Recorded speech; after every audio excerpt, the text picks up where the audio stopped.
Welcome to A to B Labs Unreal Division. Unreal Engine 5.2 just dropped like a bomb at GTC, and it brings a whole host of updates and new features with it. I made this video to give you a quick summary of the virtual production-related things you don't want to miss out on.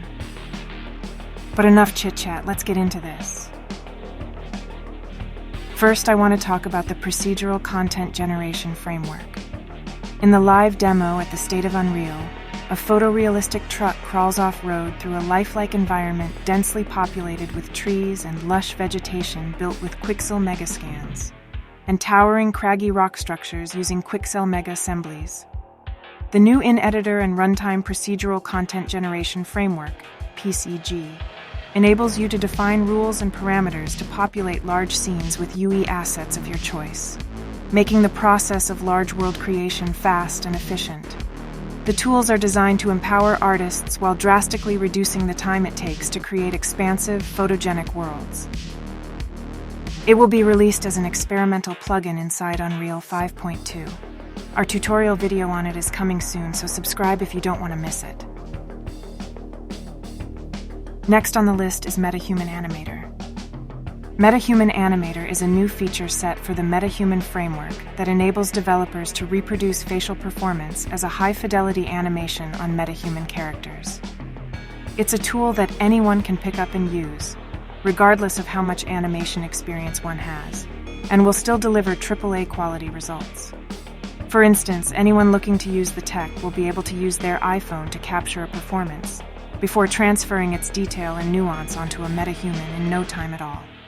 MetaHuman Animator is capable of generating a facial rig from just 3 frames of footage, and is capable of generating animations from both video and audio. Photorealistic digital humans need high-quality animation to give truly believable performances, however. And the expertise and time to create this has previously been challenging for even the most skilled creators. That's all going to change this summer with the launch of MetaHuman Animator, a new feature set for the MetaHuman framework.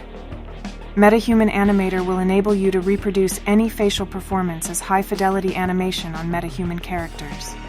Simply use your iPhone or stereo helmet-mounted cameras to capture the individuality, realism, and fidelity of the performance, transferring its detail and nuance onto any MetaHuman. Offering a faster, simpler workflow that anyone can pick up and use, regardless of animation experience. MetaHuman Animator can produce the quality of facial animation required by AAA game developers and Hollywood filmmakers, while at the same time being accessible to indie studios and even hobbyists. MetaHuman Animator doesn't have a firm launch date yet, but Epic suggested it'll be out in the wild in a couple of months. Can't wait to get my hands on that.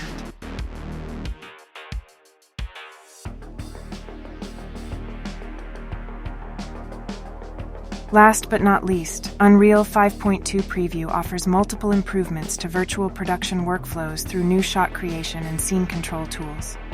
For example, shooting with multiple VCams is now possible, giving filmmakers more creative power. Rail construction from Virtual Camera. VCam Actor will offer the ability to construct, edit, and ride rails directly from the VCam interface. Aspect ratio adaptation. Virtual Camera now adapts the viewport resolution to the appropriate aspect ratio of target devices when connected via a pixel streaming output provider. Resizing the viewport or manually entering an override resolution is no longer required. Media OI features. Media crossfading.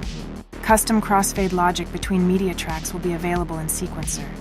Dragging and dropping a media track onto another creates a crossfade section by default.